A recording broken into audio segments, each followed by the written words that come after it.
और हम आए हुए हैं इसके फर्स्ट चैप्टर यानी कि शारीरिक पुष्टि और सुयोगिता, जिसको इंग्लिश में फिजिकल फिटनेस एंड वेलनेस भी कहा जाता है। तो इसका लगभग हम 60% कवर कर चुके हैं इस लेसन को। अभी हम करने जा रहे हैं जो फिजिकल फिटनेस को बढ़ाने के जो तरीके हैं, जो मुख्य मुख्य तत्व हैं, उनके बिना हम शारीरिक पुष्टि को प्राप्त नहीं कर सकते, वो हम अभी करने जा रहे हैं। और ये इस पार्ट का सबसे इम्पोर्टेंट टॉपिक भी है। तो इसी को शुरू करते हैं। तो मैं लिख रहा हूँ यहाँ पर तो ये जो फिजिकल एजुकेशन से संबंधित जो भी विद्वान हैं, इन्होंने इनकी मुख्यतः 5 परिभाषाएं दी हैं, 5 तत्वों का नाम बताया है और उन्हीं के आधार पर हम आज चर्चा करेंगे। तो मैं एक बार लिख देता हूँ। सबसे पहला है शक्ति, नंबर 2 पे है लचीलापन, नंबर 3 है सहन शक्ति, नंबर 4 है गति और नंबर 5 पे है तालमेल। अगर हमारा शरीर एक्टिविटी के दौरान इन सभी चीजों में माहिर है या ये सभी हमारे पास हैं, तो हम फिजिकल फिटनेस को पा सकते हैं। तो हम इनको धीरे धीरे करते जाएंगे। आज हमारा टॉपिक रहेगा, मैं साफ कर देता हूं बाकियों को। तो आज जो हमारा टॉपिक है वह है शक्ति, जिसको हम स्ट्रेंथ भी बोल देते हैं, स्ट्रेंथ। तो शक्ति हमारे शरीर की वह ऊर्जा है जिससे हमें कोई काम करने में कोई परेशानी नहीं आती। यहाँ पर अगर हम शक्ति को सिंपल शब्दों में परिभाषित करें तो हमारे शरीर की जो काम करने की क्षमता है वह शक्ति कहलाती है। तो शक्ति का मतलब आप समझ गए होंगे। एक नॉर्मल व्यक्ति को भी कोई ना कोई काम करने के लिए शक्ति की आवश्यकता होती ही है, और खिलाड़ी को तो शक्ति की जरूरत बहुत ही जरूरी है, क्योंकि बिना स्ट्रेंथ के वो कोई भी खेल या कोई भी एक्टिविटी करने में सक्षम नहीं होता। तो शक्ति के यहाँ पर मुख्यतः 2 भाग हैं।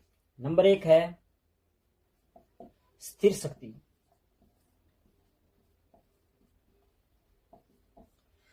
शक्ति, और नंबर 2 है डायनामिक, जिसको गतिशील शक्ति भी कहा जाता है। गतिशील, इसको स्टैटिक बोलते हैं इंग्लिश में, STATI, स्टैटिक, और इसको डायनामिक। तो जब हम कोई भी एक्टिविटी करते हैं, गेम में हिस्सा लेते हैं, तो वहां पर इन दोनों प्रकार की शक्तियों का प्रयोग होता है, स्थिर शक्ति और गतिशील शक्ति। स्थिर शक्ति वो शक्ति है जो हम कोई भी कार्य निपटाते हैं उस दौरान यह दिखाई नहीं देती, अर्थात हम जो शक्ति का प्रयोग करते हैं उस समय अगर कोई काम होता है तो वो दिखाई नहीं देता। जैसे कि मैं आपको उदाहरण देता हूँ, जब हम एक्सरसाइज करते हैं, वॉल पुश एक एक्सरसाइज होता है जिस पर दीवार पर हाथ रखकर या पैर रखकर हम उसको धकेलने की कोशिश करते हैं। उस समय हमारी मांसपेशियों में तो प्रबल जोर लगता है, मगर कोई कार्य होता हुआ दिखाई नहीं देता। तो वह क्रिया हम स्थिर शक्ति के अंतर्गत लाते हैं। तो स्थिर शक्ति का ये उदाहरण था। आगे हम गतिशील शक्ति। गतिशील वो शक्ति है जब भी हम कोई कार्य करते हैं तो उसमें हमें मूवमेंट करना पड़ता है, और हमें जो भी हम कार्य करते हैं वह हमें स्पष्ट रूप से दिखाई भी देता है। गतिशील शक्ति हाथों का हिलाना, पैरों का हिलाना, या हमारे शरीर की जो भी एक्टिविटी है उसमें गतिशील शक्ति का बहुत ही अहम रोल होता है। तो जो गतिशील शक्ति है वह 3 पार्टों में डिवाइड होती है, जिसको हम लिख लेते हैं। इसमें फर्स्ट है शक्ति, सहन क्षमता। सहन क्षमता ये एक आपके शरीर की एबिलिटी होती है जो किसी भी भार या कोई भी थकान को लंबे समय तक सहने की जो क्षमता होती है उसको हम सहन शक्ति, ये आगे हमारा जो नेक्स्ट आएगा तब हम इसको विस्तार से पढ़ेंगे, इसका एक अलग भी टॉपिक। और आगे है शक्ति, सहन क्षमता हो गया। आगे है अधिकतम शक्ति, अधिकतम शक्ति। और तीसरे पॉइंट पर लिख रहा हूं मैं विस्फोटक शक्ति। जब हम कोई एक्टिविटी करते हैं तो गतिशील शक्ति या गतिशील स्ट्रेंथ का जो कार्य करते हैं, उस दौरान हम ये 3 अलग अलग एक्टिविटियों में हिस्सा लेते हैं। तो आप गतिशील शक्ति से परिचित होंगे, जिसको हम डायनामिक शक्ति बोलते हैं। तो इसमें काफ़ी सारी एक्टिविटी होती हैं, जो शरीर इन्वॉल्व होता है उसमें वो हिलता डुलता रहता है, और जो कार्य होता है वह भी हमें स्पष्ट रूप से दिखाई देता है। तो सबसे पहले है शक्ति सहन क्षमता। शक्ति सहन क्षमता, जिसको हम स्ट्रेंथ इंडोरेंस भी बोलते हैं, यह हमारे शरीर की वह ऊर्जा होती है, वह पावर होती है जो हम लंबे समय के दौरान प्रयोग करते हैं। शक्ति सहन क्षमता से आप अंदाजा लगा सकते हैं कि जब भी कोई लंबे समय का कार्य हमें करना होता है तो उस समय हमें यह शक्ति प्रयोग लानी होती है। जैसे कि मैराथन दौड़, लंबी दूरी की दौड़ें, इसके अलावा जो भी फुटबॉल के मैच, वो भी हमें एक लंबे समय के दौरान अपनी ऊर्जा को सुचारू रूप से लागू करना होता है और उससे हमें शक्ति प्राप्त होती है। तो उस शक्ति को हम शक्ति सहन क्षमता बोलते हैं। इस दौरान होता क्या है, जो हमारी मांसपेशियां होती हैं वह कुछ समय के बाद थकान अनुभव करने लगती हैं। अगर हम इससे संबंधित एक्सरसाइज करते रहेंगे तो वो हमारी मांसपेशियों में सहने की क्षमता बढ़ जाएगी। तो ये शक्ति सहन क्षमता है। दूसरे नंबर पर है अधिकतम शक्ति, जिसको हम इंग्लिश में मैक्सिमम स्ट्रेंथ भी बोल सकते हैं। Maximum strength. तो अधिकतम शक्ति वो शक्ति होती है जो हम कुछ समय के लिए बहुत ही तेज रफ्तार में लागू करते हैं।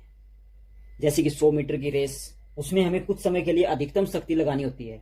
वेट लिफ्टिंग या जो हमारे थ्रो इवेंट है, डिस्कस थ्रो, तो हमें उस दौरान अपनी मांसपेशियों से पूरी ऊर्जा एक दिशा में, या मांसपेशियों की जो एक्टिविटी है वो एक दिशा में सामूहिक रूप से उस शक्ति का हमें प्रयोग करना पड़ता है। आगे बढ़ते हैं नंबर 3 पर, विस्फोटक शक्ति। विस्फोटक शक्ति एक्सप्लोजिव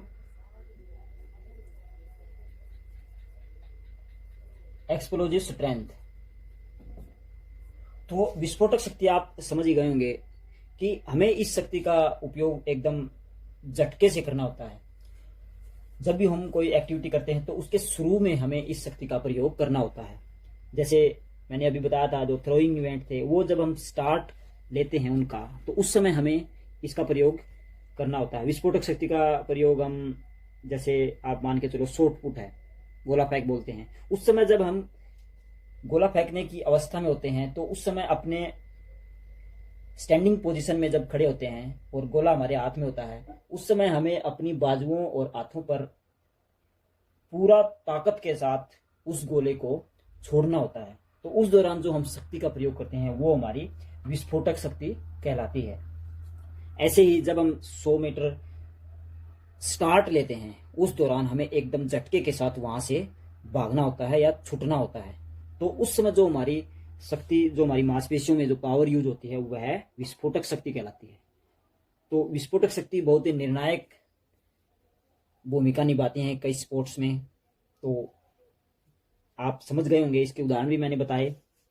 तो ये आपका टॉपिक चल रहा है शारीरिक पुष्टि और सुयोग्यता, और इसके जो तत्व बताए हैं मैंने शुरू में बताया था, जो 5 तत्व हैं।